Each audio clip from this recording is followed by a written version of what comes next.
Ladies and gentlemen, may I have your attention, please? The show starts in 3, 2, 1, go. What is going on, CaneSport? It is Azubi Charles, and good morning to you all. It is April 17th, 2023, and I would like to thank everyone for joining us on Good Morning CaneSport. Today, I'm joined by our Stone Crab King, Matt Shadell, and the best mustache south of Canada, Stephen Wagner, as we break down the news of the day. First up in the Miami Hurricanes news this morning, the big elephant in the room, the spring game this Friday or last Friday. Miami Hurricanes had their 2023 spring game where the Miami Hurricanes beat the Miami Hurricanes. Matt, I'm going to kick it off straight to you. What were your impressions of the spring game? What stood out? What did you not like? All that good stuff. The Miami Hurricanes won, huh, Zuby? Because I think the Miami Hurricanes lost. They certainly lost the second half because all the fans left when they decided they weren't going to tackle anymore and just had a running clock. I mean, I've never seen fans stream out of a stadium so fast.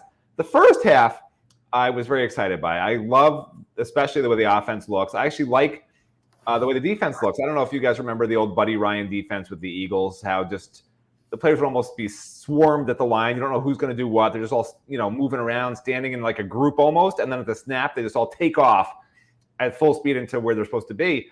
That's a little bit of what we saw. Now, he didn't show that a lot, but I did see it at least once.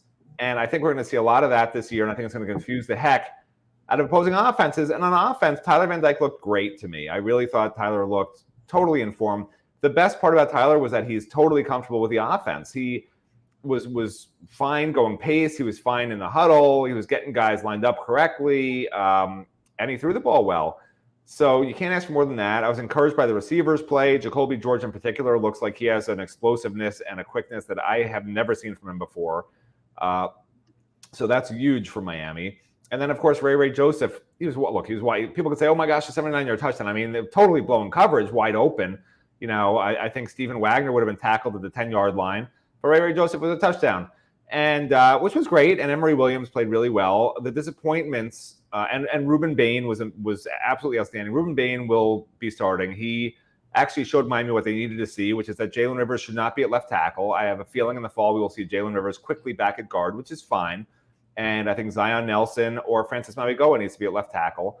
And Samson Okunlola can give a look at the first-team right tackle, And I know Samson worked at left tackle too. Maybe give him a look at left tackle. But Jalen Rivers at left tackle is just not going to work. Ruben made it very clear that Jalen's just not quite quick enough to be, the left tackle you need against really top opposition.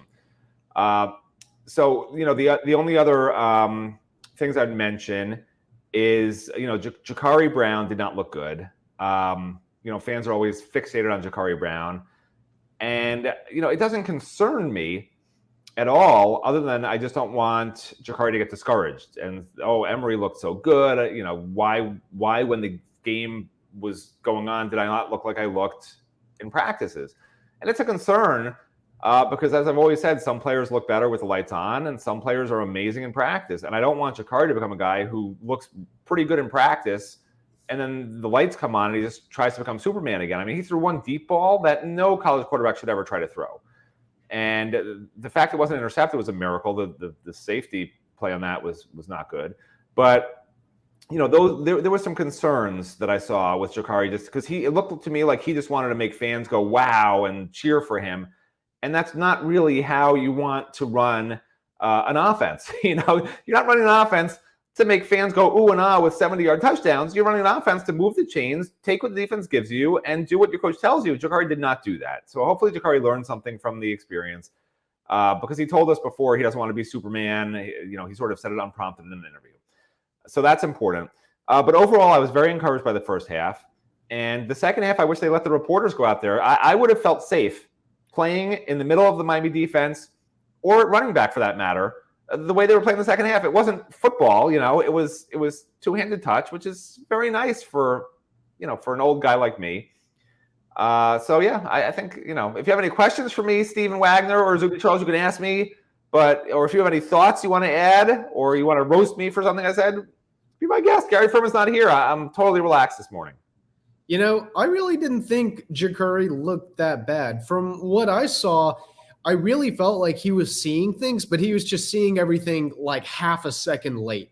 And that was a big part of the reason why he just ended up running around and doing all this stuff out there is because, you know, he sees the read that he's supposed to make, but he sees it that half second too late. And now all of a sudden there's a defender between him and the ball, or the defense has recovered, or maybe he's got like some sort of miscommunication with the receiver or something, and then he just ends up scrambling out. To me, I thought it was just, you know, maybe Ja'Kurri really needs a little bit more fine tuning in terms of how he's going through his progression. I didn't think it was terrible, but I didn't necessarily feel like there's maybe as much work there that has to be done as some other people might say. But I'm also an optimist.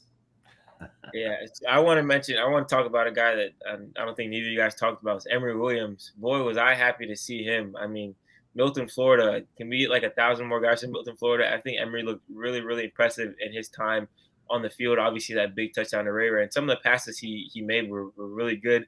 He was really poised in the pocket. He moved around really nice. I mean, he was way more mobile than I thought when we saw on film. So that was one guy I was really impressed with. And the defensive backs, Daryl Porter and Devontae Brown, I was really, really impressed with their performance on the outside. I know we're going from seeing blown coverages and 1,000-yard touchdown passes to Middle Tennessee to actually competent play on the outside. So I was really, really impressed to see, you know, those two guys do a good job. And then Francisco Mauigoa, I think it was the first drive when he shot in the backfield like a bullet. I was like, what's going on here? The linebackers really, you know, making plays in the backfield and things like that. So there's a lot of good things that I saw from the spring game. I kind of want to stay on the spring game, but switch it to the guys that are coming into Miami. We had our first major commit with Chance Robinson announced his commitment to the Miami Hurricanes Saturday night. Steven, you had the chance to talk to Chance after. Just what were your impressions? What was the vibe like with Chance and the Hurricanes after he made that big decision?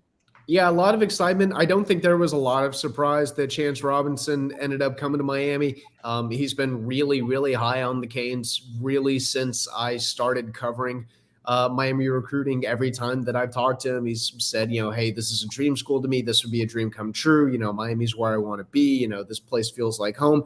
So it was really kind of just more of a matter of when, not really a matter of if with Chance. One kind of important thing to note, he had a pair of official visits set to Auburn and Penn State. He does intend to still go ahead and take those. He said he's not totally shutting down his recruitment just yet, which today, you know, I know a lot of fans are, you know, kind of up in arms about this. You know, well, you know, what do you mean? You know, like, you know, I remember back in the day when a commitment meant something. You know, well, you know, I remember the day when Matt Shodell rode in on his dinosaur. But I don't put a ton of stock into it. In fact, I probably would be more surprised if he decided he was going to shut down his commitment entirely. So I think Miami's going to be, I think Miami's going to be just fine with Chance Robinson. I think that it would take a lot for another school to pull him away from Miami at this moment. And of course, all it takes is Chance saying the magic words, I'm decommitting, for him to leave. But right now, I think the odds of him decommitting are pretty freaking unlikely. I really like where Miami sits with this one. Real shout out to Kevin Beard on this recruitment. I know that Miami fans weren't exactly thrilled with the way that receiver recruiting went last season, but this recruitment is all Kevin Beard. This has been Kevin Beard's work since he arrived. Certainly there was always that level of interest from Chance, but Kevin Beard did a really, really good job on this recruitment. And I think there's no denying that he's a huge part of the reason why Chance is a Hurricane. Matt, I wanted to get your opinion on kids these days. I'm a kid too. Recruits these days kind of committing and then right after saying, but I'm not shutting it down. I still have visits here, and there. You've seen it all with recruits. Just what are your thoughts on a guy saying, hey, I'm committed here, but I'm still looking at other schools? Well, first of all, Steven, I'd like to address the dinosaur in the room, which is if you could go back in time in my time machine, which I'm building, and go back to the old days when there were dinosaurs, they would create a name for you when they discovered your fossil, and you'd be the Mustachosaurus. Okay, so that's my new name for you. And in terms of Mustachosaurus, it sounds better off the tongue. And in terms of both these new commitments, I'm sure you'll talk about the other commitments soon, but both of them are saying that I'm committed, but I'm going to listen to other programs, I'm going to take visits. And yeah, that's sort of the new way a lot of student athletes are doing this. But part of it also is there's this gray area in NIL deals where when you commit to a school, the letter of the law is supposed to be, when you've made, I don't know the exact phrasing, but it's essentially when you have given your pledge or whatever to a school, the program, then you're, eligible to start doing an NIL deal. But it's supposed to be when you sign. But the language isn't when you signed with the school. The language is something else. So it's like a gray area. It was supposed to be like when you signed. So now some of these student athletes are are committing, and in a sense they're doing it because they can start NIL negotiations with that program, for future money, because they are represented by agents. That's legal. They're not called agents though; they're called lawyers. Lawyers are agents. Agents are lawyers. It's the same thing. You just can't call them an agent when they're in high school, but they have agents. Okay, they'll be future agents for that student athlete. So when you see these things happening, and when you hear they're taking more visits, it's essentially, to me, it's like a negotiation now. But do both these guys who committed want to be Miami Hurricanes? Absolutely. Absolutely. If this was 10 years ago, they'd be committed and they'd probably be pretty solid. They want to be at Miami. But at the same time, you get people in their ears, family members, friends. NIL is the new 3-letter word. Well, 4-letter word. It's a 4-letter word to me, honestly, NIL. And if you ask coaches who are being honest with you around the country, they'll tell you it's a 4-letter word also. They'll say out of one side of their mouth, they're happy for the student athletes. And on the other side of their mouth, they'll say, where the heck is the money going to come from that I'm going to need to compete with SEC schools right now that are putting together ginormous sums of money for what they know is the storm that's still around the horizon? Because what we've seen from NIL so far isn't even the tip of the iceberg. People think this is full-fledged NIL. It's not, because these collectives haven't even put together the full amounts. If you picture like Harvard, right? Harvard's not a football program, but if you picture Harvard has a ton of money, for instance, right? Just from the past, from the alumni, built up over 100 years that are just in their coffers, sitting there. And this is what programs are trying to do in the NIL era, because they haven't outlawed collectives. They haven't made it clear that, hey, collectives are in a gray area right now. All these schools are trying to do collectives. Collectives can include fans. It's just a giant pile of money. And a school can hypothetically raise $50 million and not spend it and save it for 2 years from now, 3 years from now, whatever it is, call it a trust fund, whatever, so I do have trust in Mario Cristobal and what he's trying to do. But at the same time, for Miami, a small private school, to compete with Alabama, with Mississippi, with even Florida and Florida State, these big public schools that have tons of alumni that people can reach out to and just say, hey, $100 a piece, that equals $500 million. At Miami, it doesn't equal $500 million when you reach every alumni and gives you $100. So it's going to be a battle.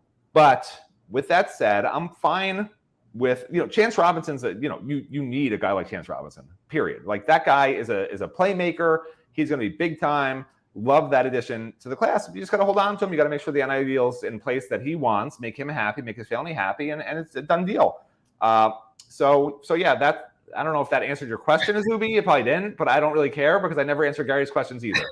That's funny. I just always find it funny when guys say, I'm locked in, but I'm still going to go visit here, and there.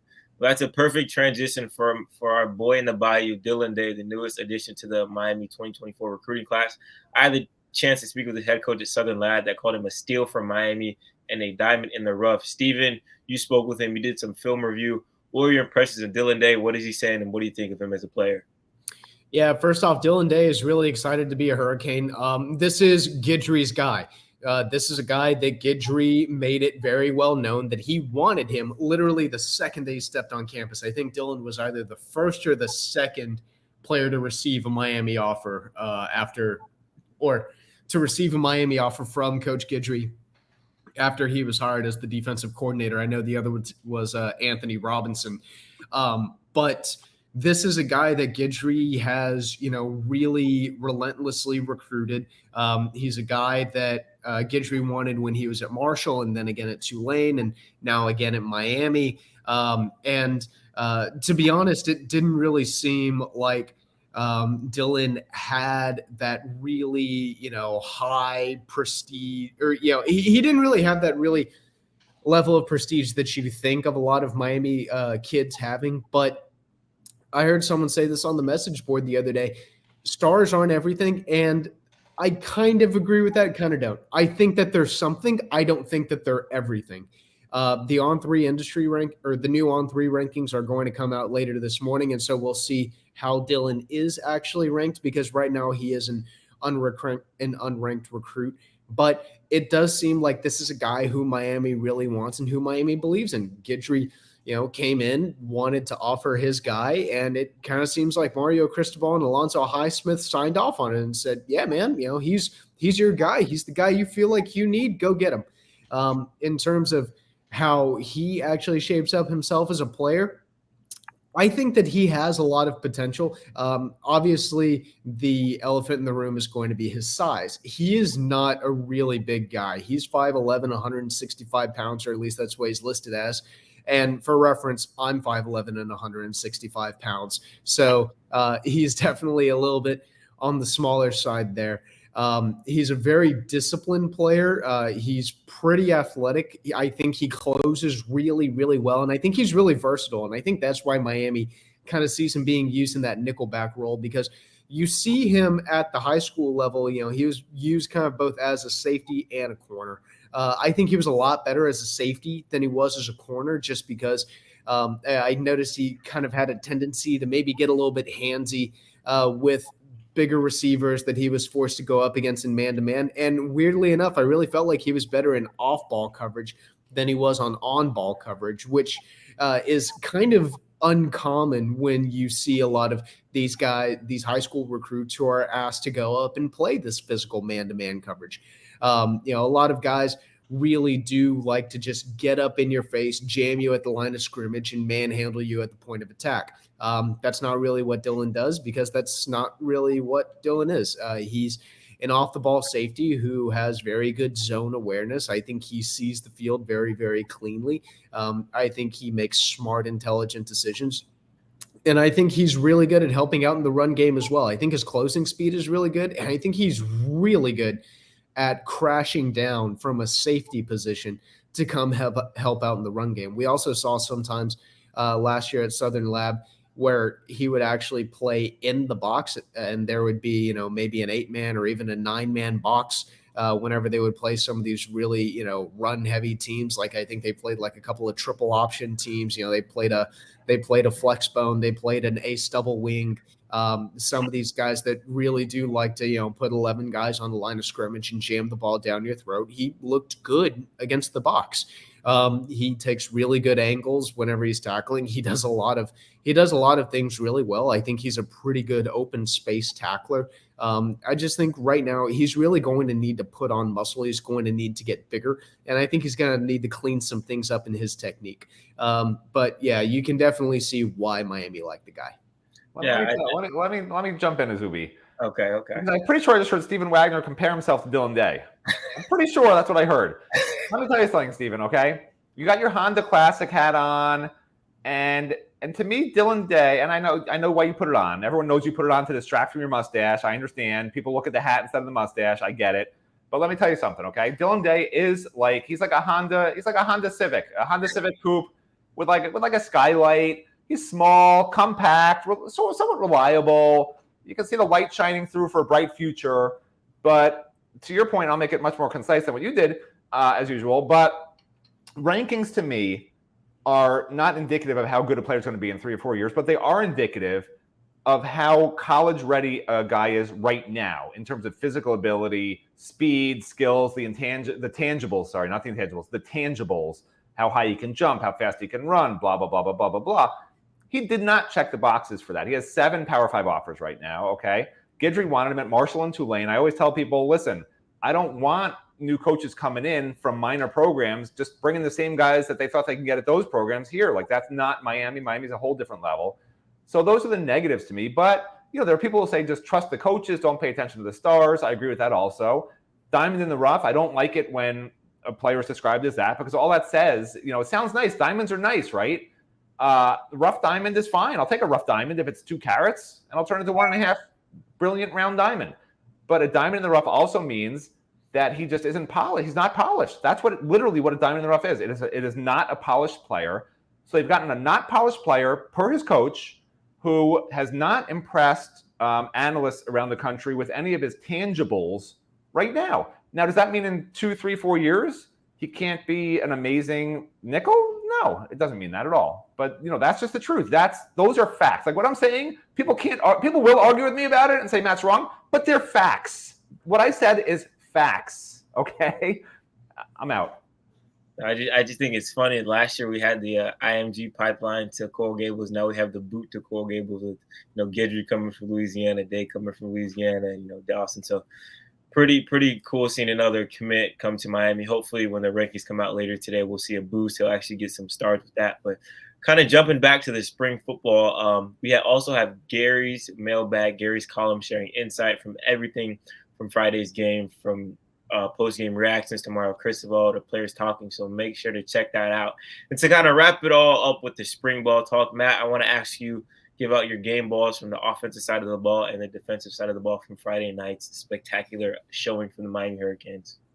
Well, I lost you at Gary Furman's mailbag. Sorry, you'll have to ask that. Because listen, this is Gary Furman's mailbag. Okay, this is an actual tweet that or direct message that Gary got. I hacked into Gary's tweets because I'm like, how like head coaches, and I don't know, I'm sure Mario sends his own tweets. How head coaches will tell some guy in the back room, hey, can you send this tweet out, or can you DM this student athlete for me or whatever? That's what happens.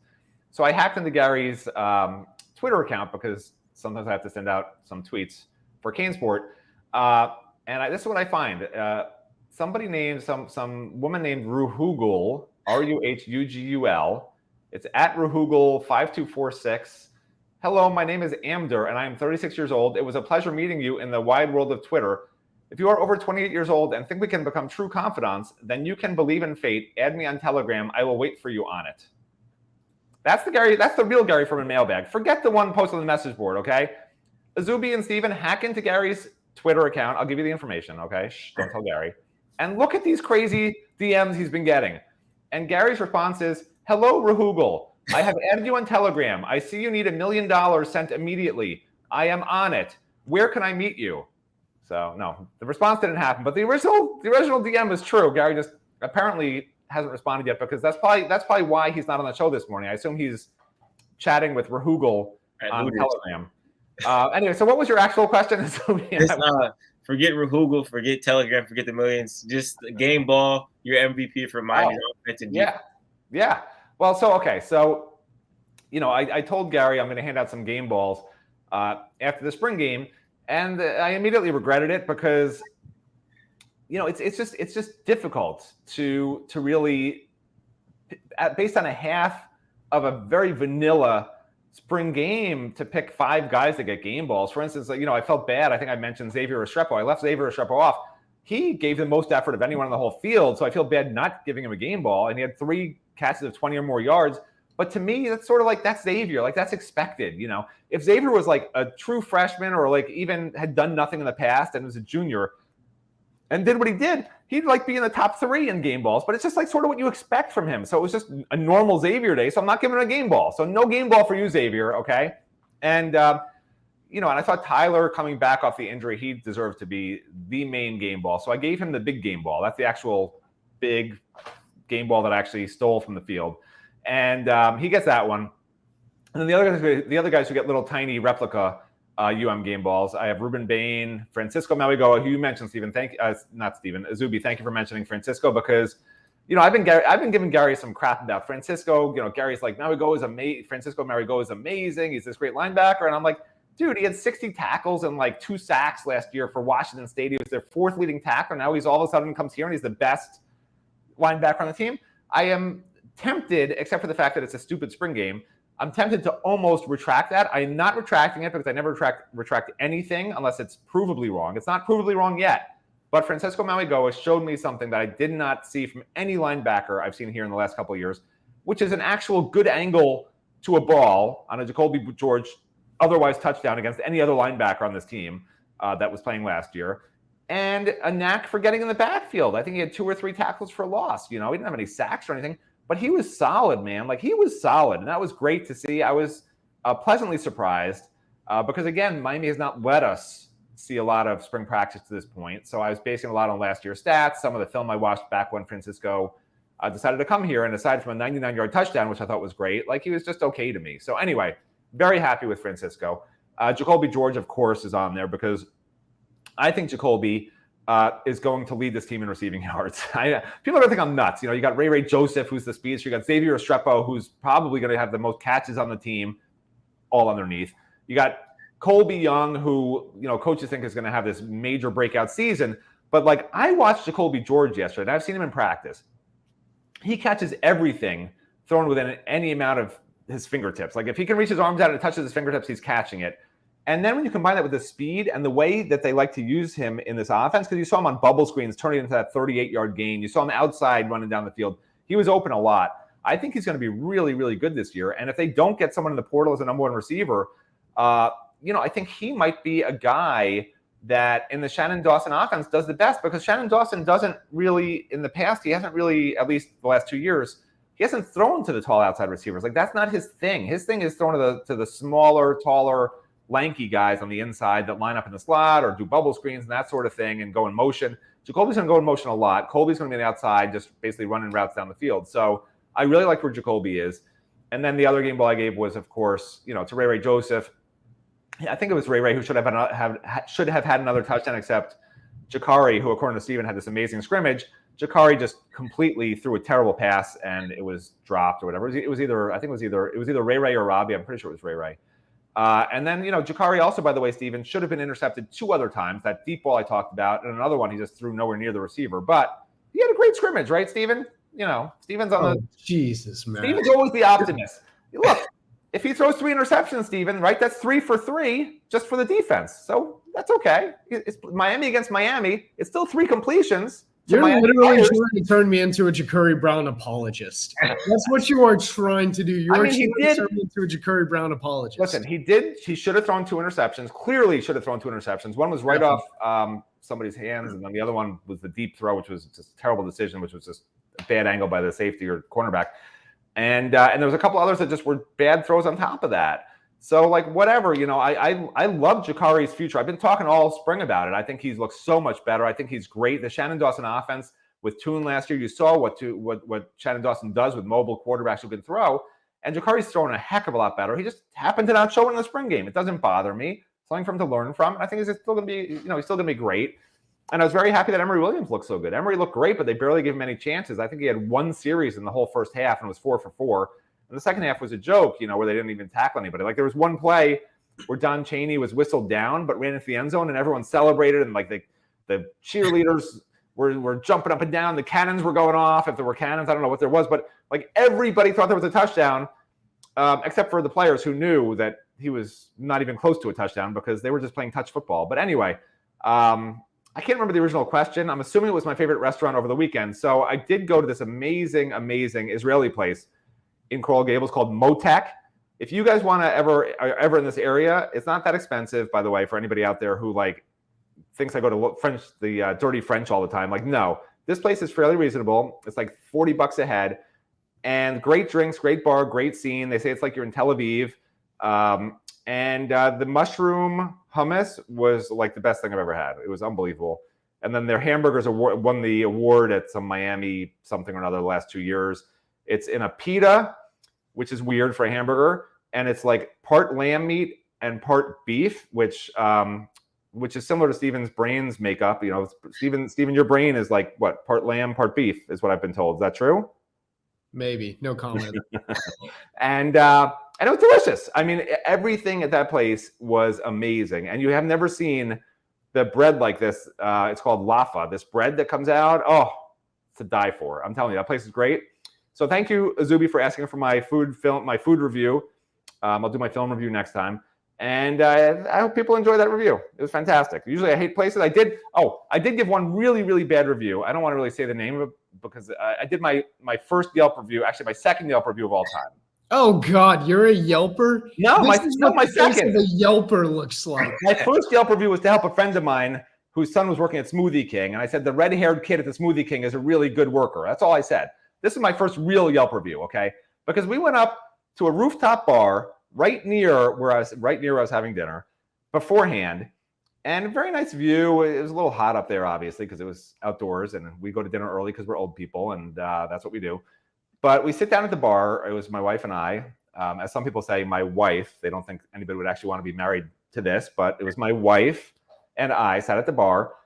And we tried to order a couple of drinks, but it was all like 25 years old and younger. And everybody was like smoking their, whatevers. And, the artificial cigarettes, I believe you call them plastic things that smoke come out of. That's what they're called, I think. That's their real name, right? That's the literal terminology. Yeah, yes. That's what they're called.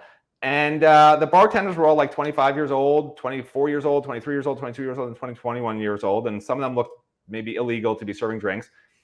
And my wife and I sit down there, and we just sat and stared at the bartenders for a while, and they never even came near us.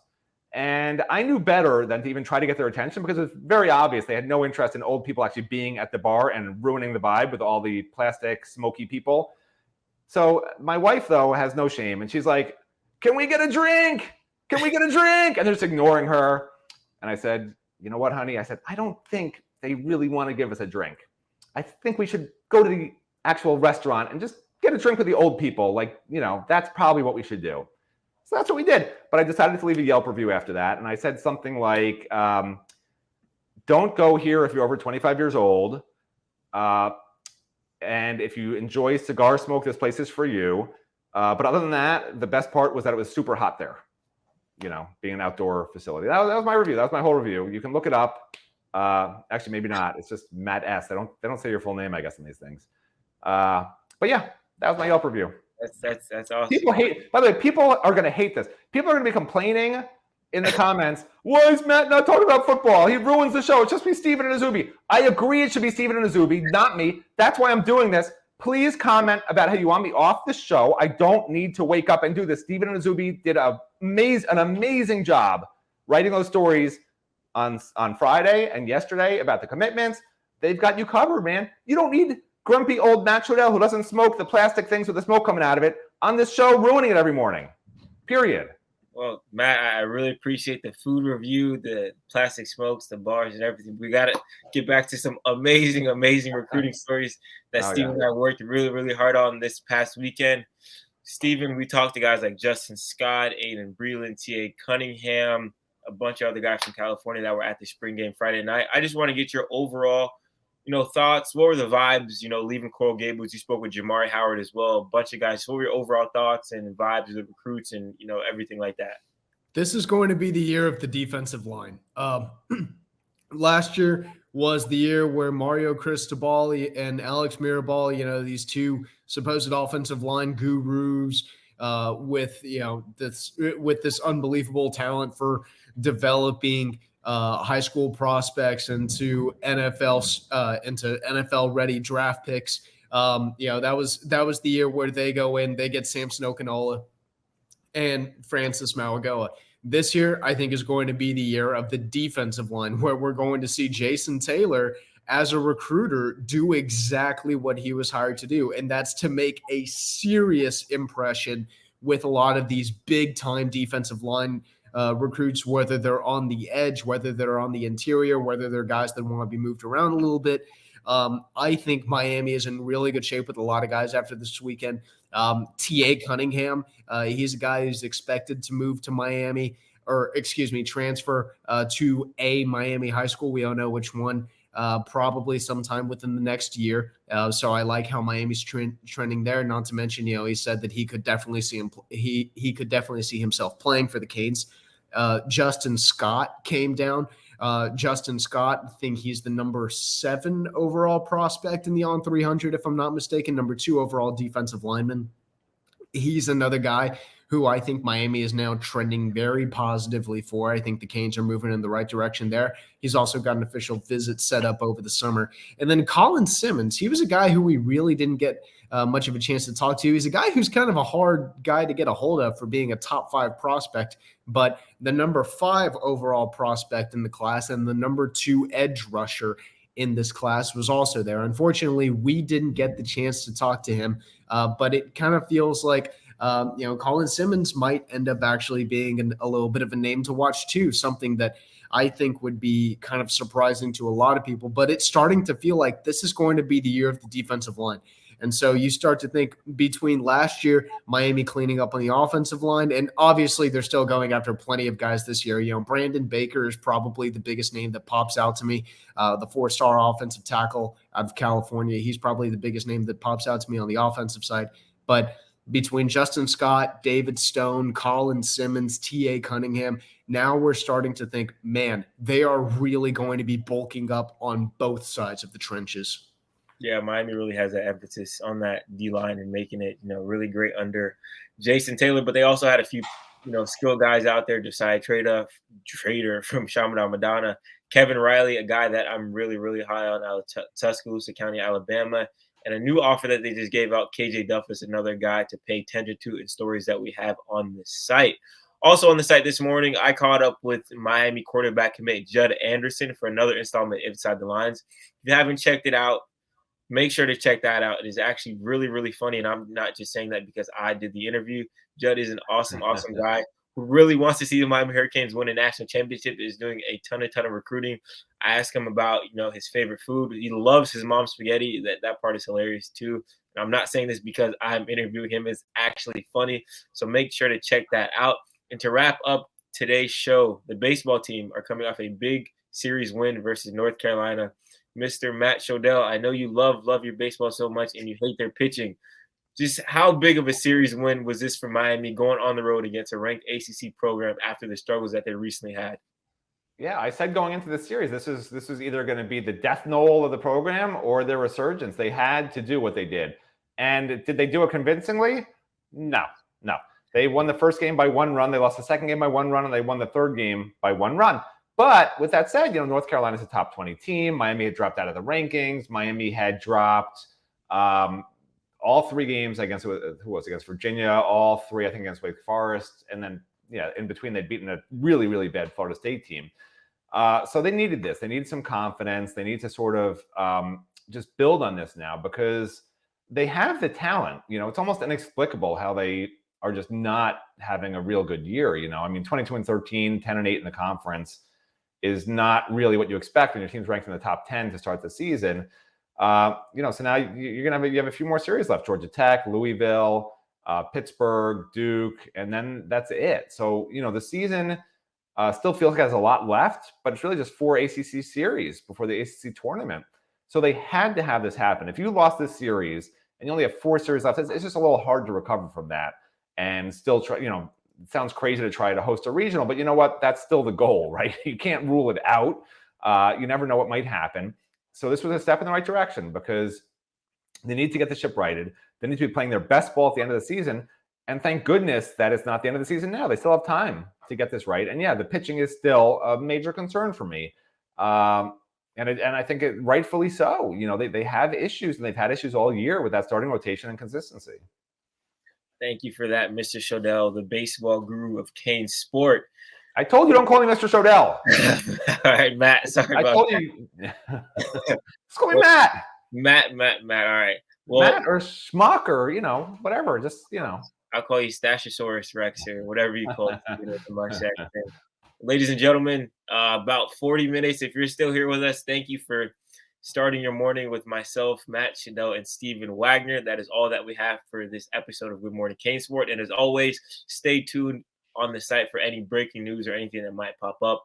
For Matt Shodell, for Zuby Charles, Matt Shodell, Steven Wagner, I'm getting us all confused today. Thank you for joining us and have a great rest of your day. Bye-bye now.